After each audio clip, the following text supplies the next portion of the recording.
नमस्कार। प्रादेशिक समाचार के साथ मैं चंदन कुमार कौंडिल्य। पहले मुख्य समाचार।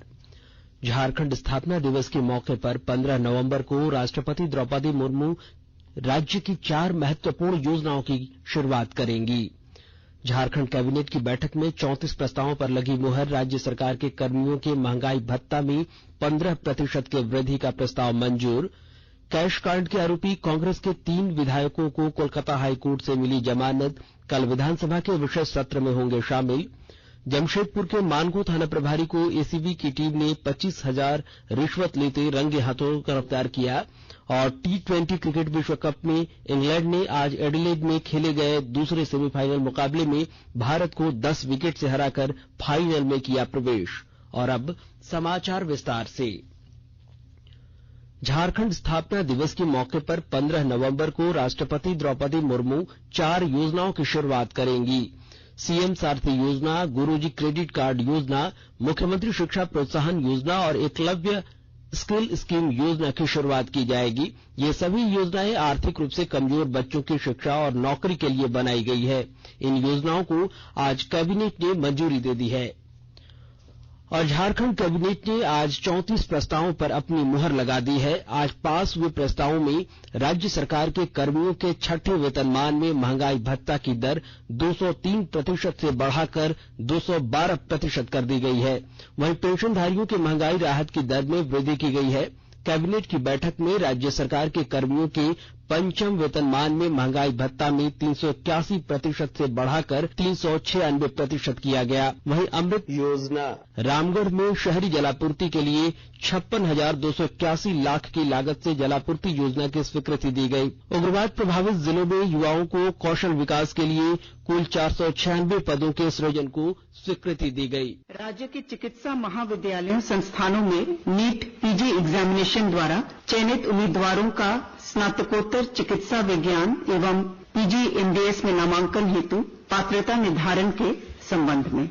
इसके तहत पूर्व में ये बाध्यता थी कि जिन छात्रों ने झारखंड राज्य अवस्थित चिकित्सा महाविद्यालय संस्थान से इन्होंने पढ़ाई की है, सिर्फ इन्हीं की पात्रता थी। लेकिन वर्तमान में झारखंड राज्य के स्थानीय निवासी एवं राज्य सरकार में सेवारत चिकित्सक भले ही वे राज्य के बाहर के चिकित्सा महाविद्यालय संस्थान से MBBS BDS की परीक्षा उत्तीर्ण हो, वो राज्य कोटा के PG सीटों पर नामांकन के पात्र होंगे। कैश कांड मामले में आरोपी कांग्रेस के 3 विधायक डॉक्टर इरफान अंसारी, नमन विकसल कोंगाड़ी और राजेश कच्छप को कोलकाता हाईकोर्ट ने जमानत दे दी है। आज तीनों विधायक रांची लौटेंगे। वे कल होने वाले विधानसभा के विशेष सत्र में भाग लेंगे। इधर तीनों विधायकों से जुड़े कैश कांड मामले में ईडी मनी लॉन्ड्रिंग की जांच करेगी। ईडी ने तीनों विधायकों के खिलाफ मनी लॉन्ड्रिंग के तहत मामला दर्ज किया है। कैश कांड मामले की जांच कोलकाता पुलिस भी कर रही है। तीनों विधायकों के खिलाफ विधायक दल के नेता आलमगीर आलम की शिकायत पर स्पीकर के न्यायाधिकरण में दल बदल का मामला भी चल रहा है। और गढ़वा जिले में इस वर्ष का अंतिम राष्ट्रीय लोक अदालत 12 नवंबर को आयोजित होगा। लोक अदालत का अधिक से अधिक लाभ उठा सके, इसके लिए लोगों को जागरूक भी किया जा रहा है। विस्तृत ब्यौरे के साथ हमारे गढ़वा संवाददाता। गढ़वा व्यवहार न्यायालय परिसर में इस वर्ष का अंतिम राष्ट्रीय लोक अदालत 12 नवंबर अर्थात परसों शनिवार को आयोजित हो रहा है। इस राष्ट्रीय लोक अदालत में अधिक से अधिक मामलों के निष्पादन करने का लक्ष्य लिया गया है। इसके लिए जिला विधिक सेवा प्राधिकार गढ़वा के अध्यक्ष सह प्रधान जिला जज राजेश शरण सिंह ने अलग अलग बेंचों का गठन किया है। इससे वादियों को जहां समय और पैसे की बचत हो रही है, वहीं सरकार को भी अच्छा राजस्व की प्राप्ति हो रही है। 12 नवंबर के होने वाले राष्ट्रीय लोक अदालत में बैंक ऋण, पेंशन, बीमा, मुआवजा, वन अधिनियम, समन्वय फौजदारी मुकदमा, दीवानी-वाद, राजस्व-वाद, दूरसंचार-वाद सहित सभी तरह के सुलह योग्य मामलों का सुलह समझौते के आधार पर निष्पादन किया जाएगा। विनोद कुमार पाठक, आकाशवाणी समाचार, गढ़वा।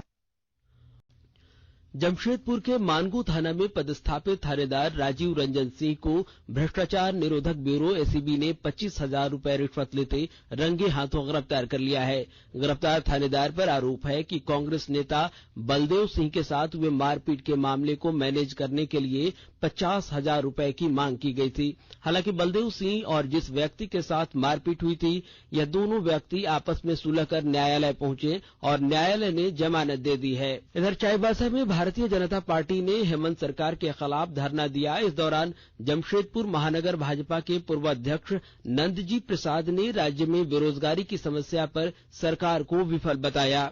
धरने के दौरान प्रखंड मुख्यालय के समक्ष भाजपा कार्यकर्ताओं ने नारेबाजी भी की। वहीं खूंटी में विधायक नीलकंठ सिंह मुंडा की अगुवाई में आज बीजेपी ने आक्रोश रैली निकाली। आक्रोश रैली में बड़ी संख्या में बीजेपी के सभी मोर्चा के अध्यक्ष, उपाध्यक्ष, महामंत्री समेत अन्य सदस्य और कार्यकर्ता उपस्थित थे। आक्रोश रैली के माध्यम से भाजपाइयों ने हेमंत सरकार के खिलाफ नारेबाजी की। वन प्रमंडल साहेबगंज में एक दिवसीय बहुहित धारक संगोष्ठी सह कार्यशाला का आयोजन किया गया। कार्यशाला में इंटीग्रेटेड फॉरेस्ट प्रोडक्ट्स रांची के निदेशक डॉक्टर नितिन मदन कुलकर्णी, भारतीय वन सेवा की श्रीमती अंजना सिंह समेत कई अधिकारी मौजूद रहे। इस मौके पर निदेशक नितिन मदन कुलकर्णी ने कहा कि बांस से बने उत्पादों का मूल्य संवर्धन कर इस क्षेत्र में लोगों की आमदनी को बढ़ाया जा सकता है। और दुमका जिले के बासुकीनाथ नोनीहाट मुख्य मार्ग पर स्थित घोरटोपी गांव के पास आज श्रद्धालुओं से भरे पिकअप वैन के अनियंत्रित होकर पलट जाने से 1 दर्जन से ज्यादा श्रद्धालु घायल हो गए। इनमें से 2 की स्थिति गंभीर बताई जा रही है।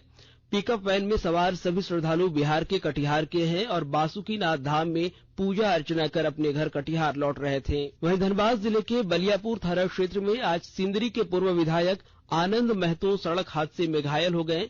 बताया गया कि उनका वाहन अनियंत्रित होकर बलियापुर सिंदरी मुख्य मार्ग के बीबीएम कॉलेज के पास पलट गया, जिसमें वे और उनके ड्राइवर घायल हो गए। विधायक आनंद महतो को धनबाद के एक निजी अस्पताल में भर्ती कराया गया है। और अब अमृत महोत्सव क्विज। आजादी का अमृत महोत्सव।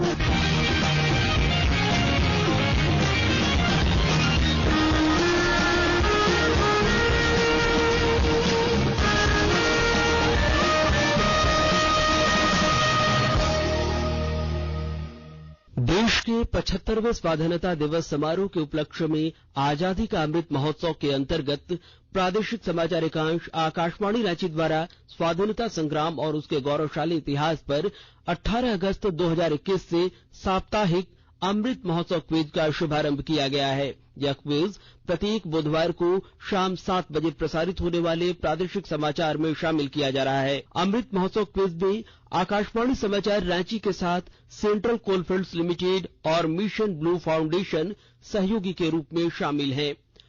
9 नवंबर यानी कल के क्विज में हमारा प्रश्न था कि किस नागवंशी राजा को नागवंश का आदि पुरुष माना जाता है, और इसका सही जवाब है फणी मुकुट राय। इस प्रश्न का सही जवाब भेजने वालों में से आज की लकी विजेता है ग्राम और पोस्ट सीनी, जिला सरायकेला खरसावां की कृति कुमारी। कृति जी, आपको बहुत बहुत बधाई और आपको आपका प्रमाण पत्र और पुरस्कार जल्द ही भेजा जाएगा। 2020 क्रिकेट विश्व कप में इंग्लैंड ने आज एडिलेड में खेले जा रहे दूसरे सेमीफाइनल मुकाबले में भारत को 10 विकेट से हराकर फाइनल में प्रवेश कर लिया है। इंग्लैंड ने जीत के लिए 168 रन के लक्ष्य का पीछा करते हुए 16 ओवर में ही लक्ष्य को हासिल कर लिया। इंग्लैंड के लिए एलेक्स हेल्स 47 गेंदों में 86 रन बनाकर नाबाद रहे। वहीं कप्तान जोस बटलर 49 गेंदों में 80 रन बनाकर नाबाद रहे। इससे पहले हार्दिक पांड्या की 33 गेंदों में 63 रनों की पारी ने भारत को 6 विकेट पर 168 रनों पर पहुंचा दिया। विराट कोहली ने भी 40 गेंदों में 50 रन बनाए। वहीं इंग्लैंड के कप्तान जोस बटलर ने टॉस जीतकर पहले गेंदबाजी करने का फैसला किया था। और इसके साथ ही आकाशवाणी रांची से प्रादेशिक समाचार का यह बुलेटिन समाप्त हुआ। नमस्कार।